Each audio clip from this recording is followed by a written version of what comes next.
My dear students, आप देख रहे हैं हमारे YouTube channel DSI for English.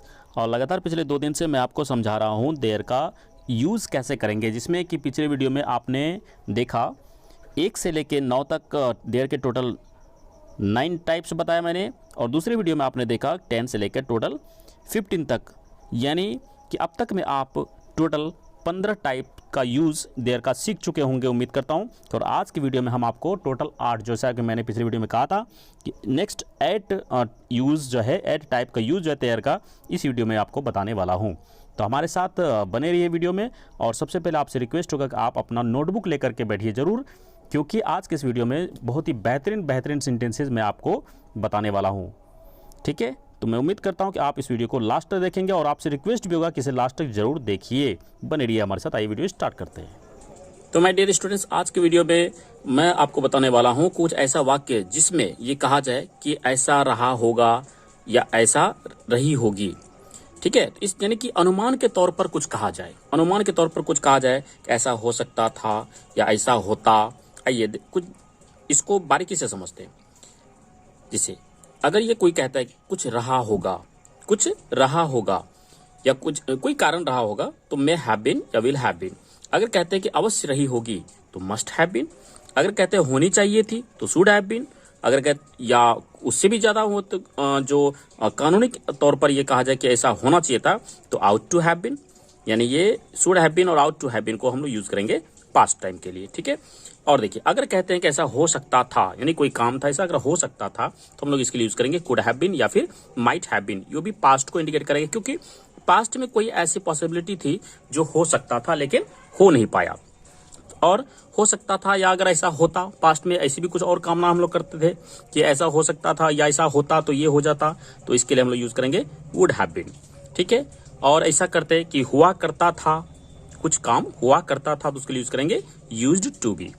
तो माय डियर स्टूडेंट्स, आज के इस वीडियो में हम लोग इस प्रकार के सेंटेंस को सबसे पहले पढ़ेंगे, जिसमें देयर के साथ में यूज करेंगे may have been, there must have been, there should have been, there ought to have been, there could have been, there might have been, there would have been, there used to be. ठीक है, तो आइए example के माध्यम से समझते हैं।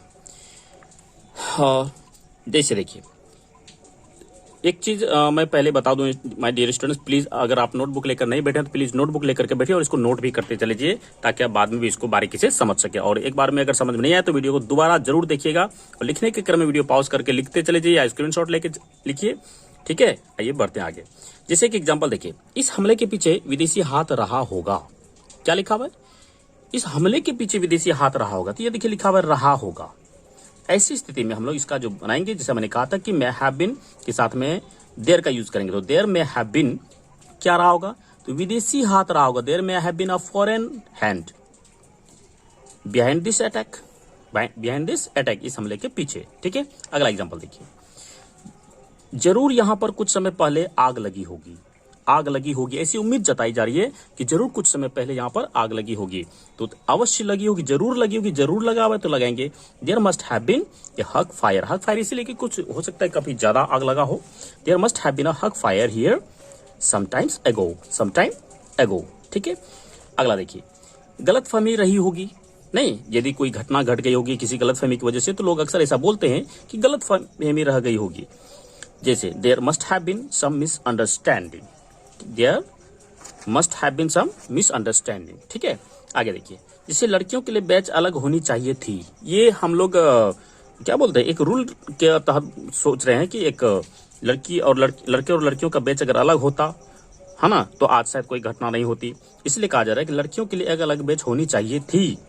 तो there should have been, past के लिए देखिए यहाँ पर भी मैंने बताया चाहिए, होनी चाहिए थी, शुड हैव बीन। इसको याद रखना है कि जब कभी भी ऐसा कुछ हो ना, जिससे कुछ ऐसा होना चाहिए था, वैसा होना चाहिए था, लेकिन हुआ नहीं।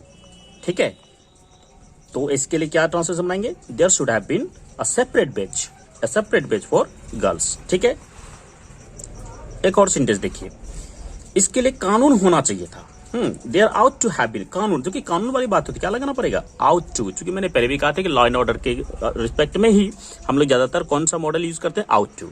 तो there ought to have been a law for it और अगेंस्ट इट। ठीक है, और एग्जांपल देखते हैं, यहां थोड़ी देर पहले आग लग सकती थी। क्या कर रहा है, यहां थोड़ी देर पहले आग लग सकती थी। लेकिन लगी नहीं। देयर माइट पॉसिबिलिटी थी, संभावना थी, लेकिन लगी नहीं। There might have been a fire here some time ago. ठीक है, और एग्जांपल्स देखते हैं। देखिए, अगर आपने कड़ी मेहनत की होती तो परिणाम अच्छा हो सकता था या अच्छा परिणाम होता। अगर आपने कड़ी मेहनत की होती तो मैं डियर स्टूडेंट्स, मैं यहाँ पर एक चीज बता दूं, इस प्रकार के सेंटेंस को हम लोग कंडीशनल सेंटेंस भी बोलते हैं कि अगर आपने ऐसा किया होता तो ऐसा होता। चूंकि पास्ट टाइम की बात कर रहे हैं तो यहाँ if you had worked hard, ये सबसे इंपॉर्टेंट पॉइंट है। इफ यू वर्कड हार्ड, या अगर यहाँ पर पास्ट यानी कि V3 का इस्तेमाल किया गया तो इधर वुड का ही इस्तेमाल करना पड़ता है। ये सिस्टम है। जब कभी मैं आपको कंडीशनल सेंटेंस पढ़ाऊंगा इसी चैनल पर तो वो चीज और भी बेहतर तरीके से मैं आपको क्लियर करूंगा। तो इसके लिए सही ट्रांसलेशन क्या होगा? There would have been better result if you had worked hard. आप इसको ऐसे भी लिख सकते थे, if you had worked hard, if you worked hard there would have been better result. ठीक है, आइए कुछ और एग्जाम्पल देखते हैं। जहां पहले मंदिर हुआ करता था, यानी आज नहीं है, हुआ करता था, पास्ट टाइम की बात करें, there used to be a temple here. इसी प्रकार से हर सोमवार को यहाँ सेमिनार हुआ करता था। There used to be a seminar here every Monday, every Monday. आइए अब चलते हैं अगले टाइप की ओर। टाइप 17। इस टाइप में देयर का यूज करेंगे किस कंडीशन में? जैसे कभी कभी हम लोग कहते हैं ना कि कुछ होने वाला है या कुछ होने वाला था, यानी कुछ होने वाला है प्रेजेंट टाइम में, जो थोड़ी देर के बाद होने वाला है या हो सकता है, और होने वाला था पास्ट टाइम में के अर्थ में भी देयर का प्रयोग हम लोग करते हैं। कैसे करते हैं तो जरा यहां देखिए। यदि कहेंगे होने वाला है या होने वाला रहेगा, ठीक है, तो इज टू बी क्या लगा है? Is to be. और होने वाला था पास्ट टाइम के लिए वाज टू बी, तो there is to be, there was to be. कुछ होने वाला है, there is to be, there is to be something. कुछ होने वाला था, there was to be something. ठीक है, हैपन, लास्ट में हैपन लगा देंगे। तो आइए कुछ एग्जांपल भी देखते हैं। जैसे कल एक विशेष कार्यक्रम होने वाला है, होने वाला है ना? There is to be a special programme tomorrow, there is to be a special programme tomorrow. ठीक है, अगला देखिए और एक एग्जांपल देखते हैं। बाहरी लोगों के लिए प्रवेश निषेध रहेगा, बाहरी लोगों के लिए प्रवेश निषेध रहेगा, यानी कि प्रवेश निषेध होने वाला है। इस अर्थ में इसको बनाए हैं। There is to be no entry for outsiders, there is to be no entry for outsiders. My dear students, इस तरीके के सेंटेंस अक्सर हम अपने डेली लाइफ में बोलते रहते हैं और आप भी इसको बोल करके ही प्रयास कीजिए, प्रैक्टिस कीजिए। क्या होने वाला था, क्या होने वाला था, ये पूछ रहा है भाई, क्या होने वाला था। What was there to be, what was there to be। अब ये यहां पर इसका मतलब ये नहीं समझना है क्या होने वाला था, यहां पूछ रहा है क्या होने वाला था, what was there to be, है ना। चलिए अगला एग्जांपल देखते हैं। बिजली कटौती होने वाली थी, अगर ऐसा कहीं जवाब दे दें, बिजली कटौती होने वाली थी।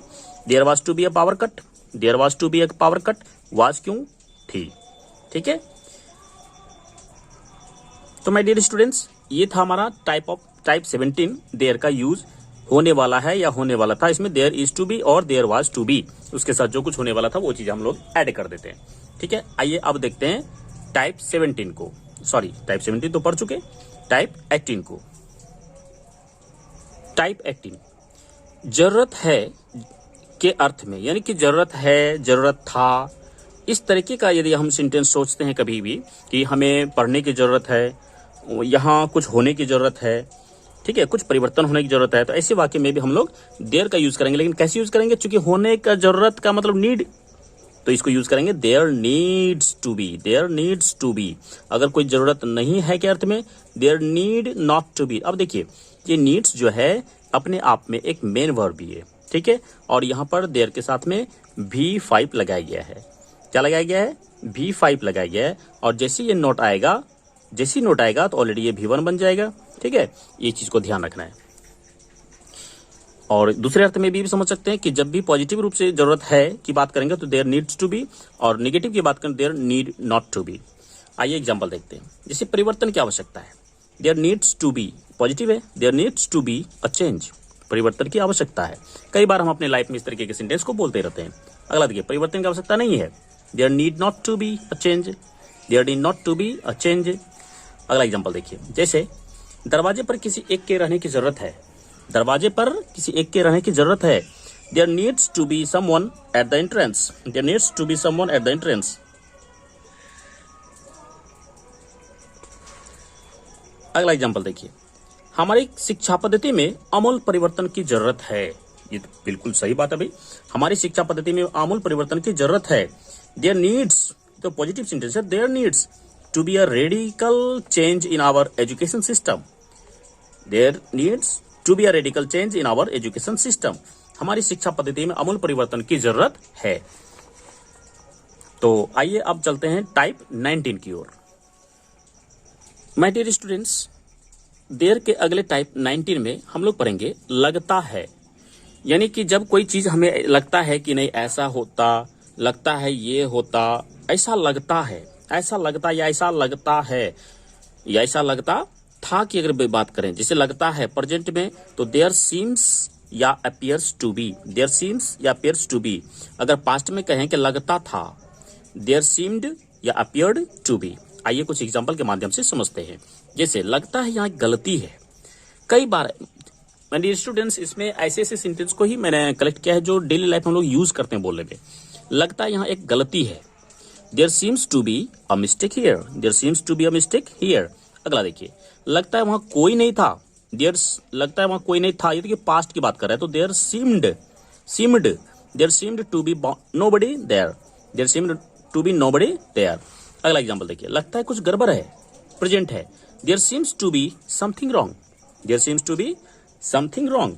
अगला एग्जांपल देखिए, क्या लगता है कि कुछ गड़बड़ है, क्या लगता है कि कुछ गड़बड़ है, डज देयर सीम्स, सॉरी यहाँ सीम लगा तो यहाँ डज आया तो यहाँ सीम लगेगा, ये बात तो आपको पता है कि डज जब आ जाता है तो अपने साथ भी1 लेता है। Does there seem to be something, और यहाँ पर इंटरोगेटिव साइन लगेगा, तो समथिंग रॉन्ग लिख देंगे। ठीक है, चलिए, क्या कोई गलती लगती है, क्या कोई गलती लगती है, does there appear to be some mistake. क्योंकि मैंने पहले भी कहा है कि सीम्स या अपीयर्स लगा सकते हैं। ठीक है, डज देयर या अपीयर की जगह पर सीम भी लगा सकते हैं। Does there appear to be some mistake. आइए कुछ और एग्जांपल देखते हैं। ऐसा कुछ नहीं है, कभी कभी बोलते हैं ऐसा कुछ नहीं है, मैंने कि मुझे कुछ नहीं लगता है। There is nothing like that, there is nothing like that. ठीक है, तो मैं उम्मीद कर रहा हूं कि ये वीडियो आपको पसंद आ रहा होगा, और यदि पसंद आ रहा होगा तो फटाफट नोट भी करते चलिएगा, क्योंकि ये सारे सेंटेंस आपको अपने लाइफ में काफी यूज आने वाले हैं, और आप इसी के माध्यम से इंग्लिश बोलने के लिए भी सीखने वाले हैं। टाइप 20 में यदि किसी चीज के होने की संभावना जताई जाए, संभावना माने कि ऐसा, इज सर्टेन माने सर्टेनिटी है, संभावना है। इज सर्टेन टू बी और is likely to be use करेंगे किसके साथ, तो देयर के साथ। ठीक है, डियर स्टूडेंट मैं फिर बता दूं कि ये देयर का जो क्लास है ये आज तीसरा क्लास चल रहा है। ठीक है, ये तीसरा वीडियो मैं आपको दे रहा हूं। इससे पहले 2 वीडियो मैं ऑलरेडी बना चुका हूं, और यदि आपने पिछला वीडियो नहीं देखा है तो डिस्क्रिप्शन में भी उसका लिंक दिया हुआ है दोनों वीडियो का, आप उसको देखें। जो 1 से लेके फर्स्ट वीडियो में 1 से लेके 9 तक और फिर 10 to 15 तक का टाइप देयर का यूज बेहतरीन तरीके से दिया गया है। आइए, तो मैंने क्या कहा कि टाइप 20 में यदि किसी चीज के होने की संभावना जताई जाए तो यूज करना है देयर के साथ में there is certain to be या there is likely to be. आइए देखते हैं एग्जाम्पल। जैसे आंधी जरूर आएगी, तो संभावना बताई जा रही है, संभावना जताई जा रही है, आंधी जरूर आएगी। There is certain to be storm, there is certain to be storm. अगला एग्जाम्पल देखिए, इस वर्ष भारी बारिश होने की संभावना है, यानी there is likely to be heavy rain this year, there is likely to be heavy rain this year. यहाँ लाइकली की जगह पर हम सर्टेन भी दे सकते हैं। अगला एग्जाम्पल देखिए, हमारी परीक्षा के रद्द होने की संभावना है, हमारी परीक्षा के रद्द होने की संभावना है, संभावना जताई जा रही है। There is likely to be an examination cancelled, an examination cancelled. अब अगला देखिए, और एक एग्जाम्पल देखते हैं। बारिश की संभावना है, there is likely to be rainfall, बारिश की संभावना, there is likely to be rainfall. और एग्जाम्पल देखते हैं, बारिश की संभावना नहीं है, अगर ऐसा बोलना हो तो क्या करेंगे, there is likely to be no rainfall, there is likely to be no rainfall. क्या बारिश की संभावना है, is there likely to be rainfall. ये यस नो इंट्रोगेटिव, इसमें हेल्पिंग वर्ब से सेंटेंस स्टार्ट किया गया है। तो माय डियर स्टूडेंट्स, आइए अब हम लोग बढ़ेंगे टाइप 21 की ओर। माय डियर स्टूडेंट्स, टाइप 21 बहुत ही मजेदार देयर का यूज होने वाला अभी, क्योंकि इसमें हम आपको बताने वाले यदि किसी चीज या कार्य का होना निश्चित हो, यानी कि आप ऐसा कह रहे हैं कि ऐसा तो होना ही है, तो उसके लिए देयर के साथ यूज करेंगे देयर इज और वाज, लेकिन साथ में लगाएंगे बाउंड टू बी। क्या लगाएंगे, याद रखना है, बाउंड टू बी। क्या लगाएंगे, बाउंड टू बी। ठीक है, आइए एग्जाम्पल देखते हैं। प्यार तो होना ही है। क्या कह रहे हैं, प्यार तो होना ही है, निश्चित बता रहे हैं। There is bound to be love, there is bound to be love, याद रखना है। प्यार तो होना ही था, यानी पास्ट टाइम बता रहे हैं, तो इजी की जगह लगा दें was. There was bound to be love, there was bound to be love. भ्रम का होना लाजमी है, यानी कि भ्रम तो होना ही है, भ्रम का होना लाजमी है। There is bound to be doubt और confusion, there is bound to be doubt और कंफ्यूजन। ये तो होना ही था, there is bound to be dislike, और लाइक दिस भी बोल सकते हैं। There is bound to be dislike, यानी ये तो होना ही था। ठीक है, तो आई थिंक ये भी आपको अच्छी तरह समझ में आया होगा। आइए अब चलते हैं हम लोग टाइप 22 की ओर, जहां देयर का और भी बेहतरीन यूज करने वाले हैं, तो फटाफट हमारे साथ बने रहिए भी। टाइप 22, इसमें हम लोग जानेंगे कि जैसे कोई भी व्यक्ति चाहता है या चाहता था, जैसे मैं चाहता हूं, आप चाहते थे कि ऐसा हो, कुछ हो। मैं चाहता था या मैं चाहता हूं कि ऐसा हो।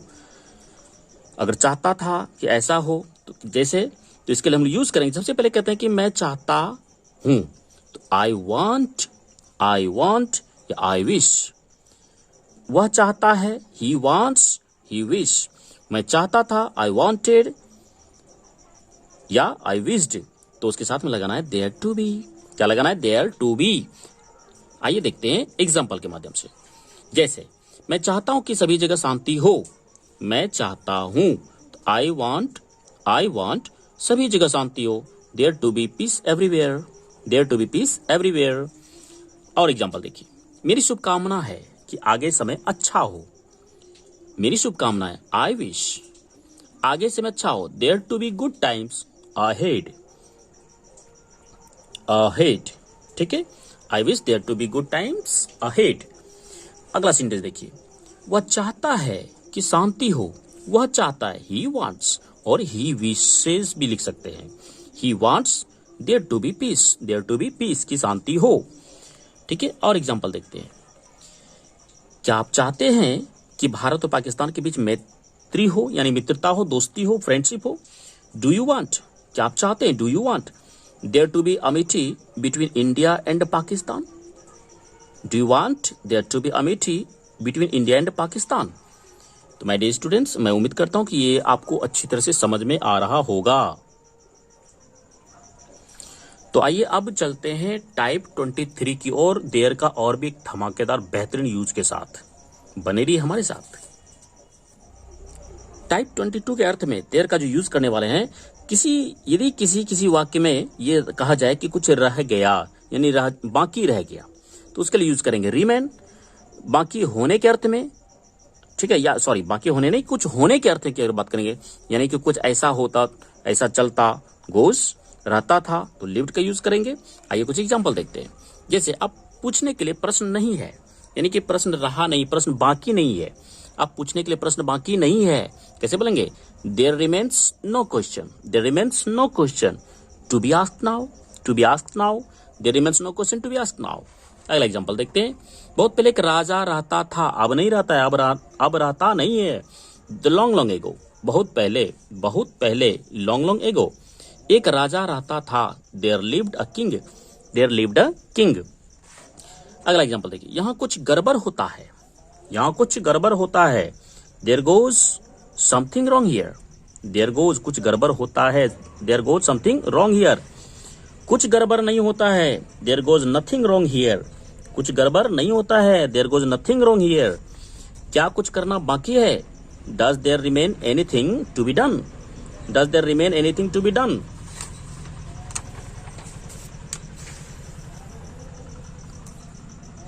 तो माय डियर स्टूडेंट्स, मैं उम्मीद करता हूं कि ये वीडियो आपको अच्छा लग रहा है और देयर का यूज भी आपको बारीकी से समझ में आ रहा होगा और आप अपने डेली लाइफ में यूज करने वाले हैं इस प्रकार के सेंटेंस को अपने डेली स्पोकन इंग्लिश में। आइए लास्ट टाइप बचा हुआ है type 24। Welcome my dear students, type 24 में देयर का यूज करने वाले हैं पैसिव सेंटेंस के साथ। आपको पता है पैसिव सेंटेंस में क्या होता है, इसमें सब्जेक्ट का पता नहीं रहता है, बगैर सब्जेक्ट का ही कुछ हो जाता है इसमें। तो पैसिव सेंटेंस में भी देयर का यूज किया जाता है। कैसे करते हैं तो आइए जरा सा देखते हैं। जिसमें ऐसा समझा जाता है, ऐसा कहा जाता है कि ऐसा समझा जाता है, यानी कौन समझ रहा है ये नहीं मुझे पता है। सूचना के अनुसार, कहाँ से आई है पता नहीं, खबर है कि किसने खबर दिया मालूम नहीं। तो ऐसे ऐसे अगर सेंटेंस आपको अपने डेली लाइफ में बोलना हो, यदि आप बोलने का प्रयास कर रहे हो नहीं बोल पा रहे हैं तो अभी आज से बोलने लगेंगे। तो आइए देखते हैं। इसके लिए यूज करेंगे, अगर कहते हैं कि ऐसा समझा जाता है तो there is thought, there is thought, ऐसा सोचा जाता है या समझा जाता है, देयर इज थाउट। सूचना के अनुसार, there is reported, there is reported. खबर है कि, देयर इज फेल्ट। जो भी लगे उसके बाद में टू बी लगा देना है, ठीक है। तो एक चीज और ध्यान रखिए कि इज के बाद में भीतरी लगा हुआ है, इज के बाद में रिपोर्टेड ये भी भीतरी है, इसके बाद में फेल्ट ये भी भीतरी है, क्योंकि पैसिव सेंटेंस में जब भी होता है तो हेल्पिंग वर्ब चाहे कुछ भी हो आएगा तो भीतरी ही, ठीक है। आइए एग्जांपल को समझते हैं। जैसे ऐसा महसूस किया जाता है कि भ्रष्टाचार सभी जगह, ऐसा महसूस किया जाता है, कौन करता है पता नहीं, ऐसा महसूस किया जाता है। There is felt to be, there is felt to be, क्या भ्रष्टाचार सभी जगह है। To be corruption everywhere, to be corruption everywhere. अगला एग्जांपल देखते हैं। खबर है, देयर इज रिपोर्टेड, खबर है देयर इज रिपोर्टेड कि उसके घर में ही गुप्तचर है। टू बी अ मोल, मोल का मतलब ऐसे तो क्या होता है, खटमल होता है, गुप्तचर को तो वही चीज बोलते हैं ना, ठीक है। गुप्तचर को क्या बोलते हैं, वही चीज बोलते हैं। There is reported to be a mole in his house, खबर है कि उसके घर में ही गुप्तचर है।